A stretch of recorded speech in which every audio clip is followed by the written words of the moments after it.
Hello student, स्वागत है आपका हमारे यूट्यूब चैनल अभी रॉय पीसीएम क्लासेस में। स्टूडेंट आज फिर नई वीडियो के साथ आज जो हम पढ़ने वाले 10th क्लास की साइंस और 10th क्लास की साइंस में अध्याय चल रहा है 9वां, यानी कि हम फिजिक्स पढ़ रहे हैं। फिजिक्स में आज का जो टॉपिक है वो है हमारा कि गोली दर्पण से प्रतिबिंब बनने के नियम क्या होते हैं। उन नियमों को हम यहाँ पर देखने वाले हैं, क्योंकि आने वाले ये टॉपिक हैं अवतल दर्पण से प्रतिबिंब की मतलब किस प्रकार से बनता है, किनारा किस प्रकार से खींचते हैं, उत्तल दर्पण से किस प्रकार से खींचते हैं, तो इसके बारे में हमें देखना होगा। तो इसलिए हमें नियमों को जानना बहुत आवश्यक है, क्योंकि अगर हमें नियम नहीं पता होंगे तो हम किनारे आरेख गलत सलत बना सकते हैं। ठीक है स्टूडेंट, तो गलत सलत आरेख ना बने इसलिए नियमों को ध्यान में रखा जाता है। ठीक है, तो उन नियमों के बारे में आज इस वीडियो में हम देखने वाले हैं। बहुत ही आसान तरीका से आपको समझ में आ जाएंगे कि ये नियम किस प्रकार से होते हैं और इन नियमों से ही क्या होता है कि आरेख बनते हैं। ठीक है, नहीं अवतल दर्पण से प्रतिबिंब जितने बनते हैं वो भी किससे बनते हैं, आपके इसी से बनते हैं। ठीक है स्टूडेंट, ये प्रतिबिंब किस प्रकार से बनते हैं आपको क्लियर तरीका समझ में आएगा जब आपको ये नियम क्लियर हो जाएंगे। ठीक है स्टूडेंट, तो आज इस वीडियो में हम पढ़ने वाले हैं गोली दर्पण से प्रतिबिंब बनने के नियम। ठीक है स्टूडेंट, ये जो लेक्चर नंबर 16 में चल रहा है। ठीक है, बाकी जो लेक्चर है मैंने कवर करा दिए हैं।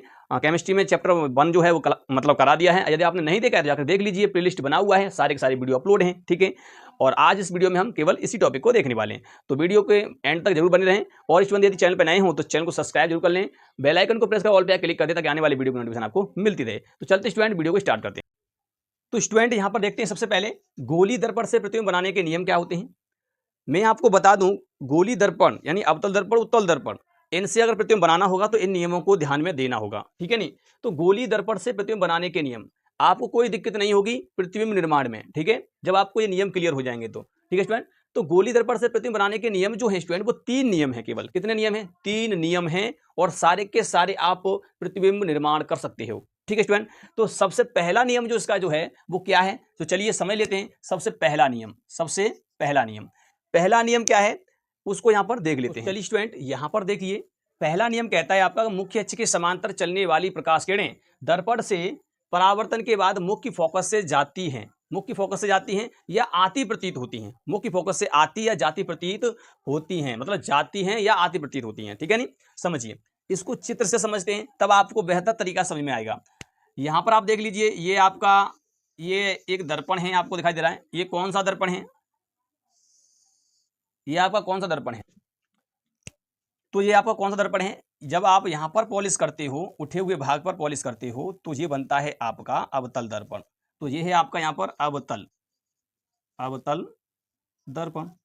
ये आपका अवतल दर्पण है स्टूडेंट। ठीक है, यानी कि M1 M2 कह सकते हैं इसको, M2 ये इसका P है। ठीक, अब देखिए इसमें क्या होता है, यहां पर ये फोकस है, ये क्या यहाँ पर फोकस, यहां पर इसका वक्रता केंद्र C होता है दर्पण के अंदर। मैंने पढ़ा दिया है, आप जाकर देख लीजिए एक बार। अगर क्या कह रहा है कि मुख्य अक्ष के समांतर चलने वाली प्रकाश किरण, अगर कोई प्रकाश किरण मुख्य अक्ष समांतर आती है इस प्रकार से, यानी कि इस प्रकार से आती है, अगर मुख्य अक्ष के समांतर प्रकाश किरण आ रही है तो परावर्तन के बाद, यानी कि इस बिंदु से परावर्तित होगी, यानी कि ए बिंदु मान लेते हैं, तो परावर्तन के बाद वो मुख्य फोकस से जाती है। कहां से जाती है? मुख्य फोकस से। तो वो इस प्रकार से जाएगी, मुख्य फोकस से होते हुए निकल जाएगी इस प्रकार से। क्लियर? मुख्य फोकस से जाएगी। यहां तक तो क्लियर हो गया, परंतु आप यहां पे और कुछ लिख दिया हमने, या आती प्रतीत होती है। इसका मतलब क्या है?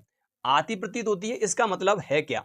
तो समझिए, आती प्रतीत का मतलब यह है, समझिए कि ये मान लीजिए अब आपके पास है ये वाला, ये दर्पण कौन सा है, ये दर्पण कौन सा है, समझिए ये वाला जो दर्पण है, अगर इसको ऐसे निकालो तो अगर आपने पॉलिश यहां पर कर दी तो ये बन गया भैया आपका उत्तल दर्पण। कौन सा दर्पण बन गया? ये उत्तल, ये हो गया उत्तल दर्पण हो गया।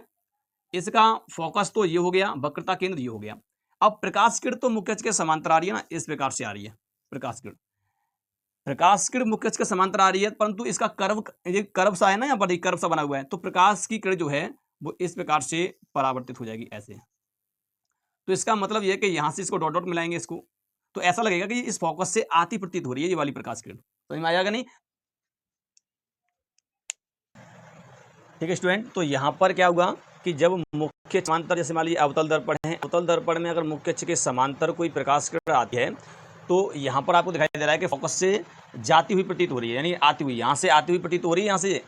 तो इसलिए यहाँ है कि मुख्य अक्ष के समांतर चलने वाली प्रकाश किरणें दर्पण से परावर्तन के बाद मुख्य फोकस से जाती हैं, यानी कि मुख्य फोकस से जाती है या आती प्रतीत होती है, यहाँ से आती हुई प्रतीत हो रही है। ठीक है, नहीं मुख्य अक्ष के समांतर जाएगी तो कैसे हो जाएगी? फोकस से जाएगी। तो यहाँ आती हुई प्रतीत हो रही है, यहाँ पर जा रही है रियल में। ठीक है, नहीं तो यह है इसका पहला नियम, यानी कि अगर कोई भी प्रकाश किरण जो है मुख्य अक्ष के समांतर उत्तर आती फर्स्ट से जाएगी, इतना आपको ध्यान रखना है। कहाँ से जाएगी? फर्स्ट से जाएगी, ठीक है, या आती हुई प्रतीत होगी।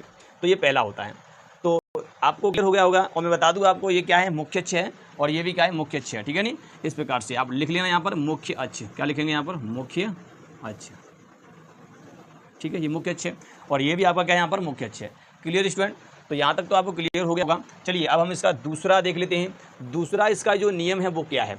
प्रतिबिंब निर्माण के लिए दूसरा नियम भी बहुत ज़्यादा इंपॉर्टेंट है, ठीक है। तो चलिए हम उसको यहाँ पर देख लेते हैं। यहाँ पर देखते हैं, दूसरा नियम कह रहा है कि जब प्रकाश किरण मुख्य फोकस से आती है तो दर्पण से परावर्तन के बाद मुख्य अक्ष के समांतर हो जाती है।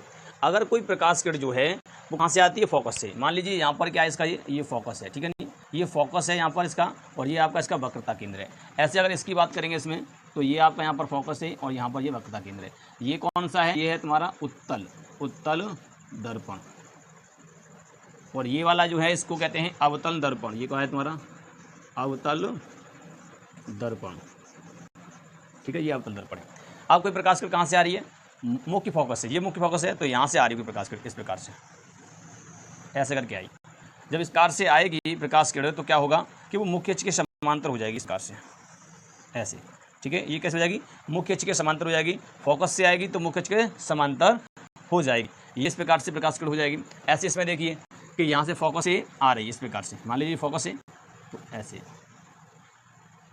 तो यह प्रतीत होगी, यानी कि अंदर तो जा नहीं सकती, तो इस प्रकार से आ रही है, तो ये इस प्रकार से हो जाएगी ऐसे, ठीक है नहीं। तो मुख्य अक्ष के समांतर हो जाएगी प्रकाश किरण अगर फोकस से आती है। तो फोकस से आने वाली प्रकाश किरण परावर्तन के बाद कैसी हो जाएगी? वो हो जाएगी मुख्य अक्ष के समांतर।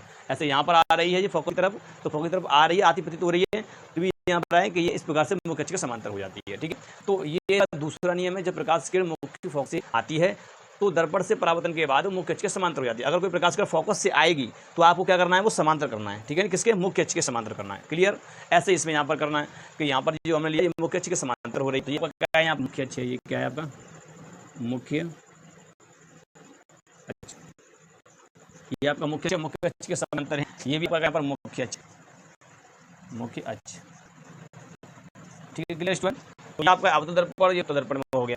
तो ये आपका दूसरा नियम था जो कि प्रतिबिंब निर्माण के लिए सबसे ज़्यादा इंपॉर्टेंट होता है। चलिए लास्ट नियम है, देख लेते हैं। जब प्रकाश किरण कहाँ से जाएगी? प्रकाश केंद्र से जाएगी, ठीक है। तो चलिए तीसरा इसका लिखते हैं, इसको नोट कर लीजिए। चलिए स्टूडेंट, इसका तीसरा रूल देखिए।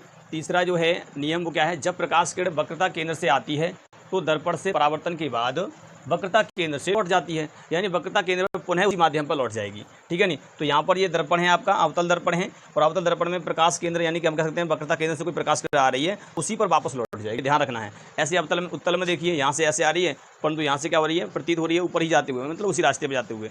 तो इस प्रकार से क्या होता है कि ये आपके नियम होते हैं। ये 3 नियम के आधार पर ही हम सभी प्रतिबिंबों के प्रतिबिंब निर्माण दे सकते हैं, यानी सभी, जैसे मतलब अवतल दर्पण हो गया, उत्तल दर्पण हो गया, इनसे जो प्रतिबिंब बनते हैं उनको हम बना सकते हैं केवल इन 3 नियमों को फॉलो करके, ठीक है स्टूडेंट। सबसे ज़्यादा इंपॉर्टेंट है। तो उम्मीद करते हैं आपको समझ में आ चुका होगा कि गोली दर्पण के प्रतिबिंब निर्माण के नियम जो होते हैं वो कितने होते हैं? वो 3 होते हैं, वो मैंने आपको समझा दिया है, ठीक है। तो उम्मीद करते हैं स्टूडेंट आपको वीडियो पसंद आया होगा। यदि वीडियो पसंद आई है तो वीडियो को लाइक कर दीजिए, चैनल को सब्सक्राइब कर बेल आइकन को प्रेस कर दीजिए, ताकि आने वाले वीडियो की नोटिफिकेशन आपको मिलती रहे। हम मिलेंगे स्टूडेंट नेक्स्ट वीडियो में, तब तक के लिए जय हिंद।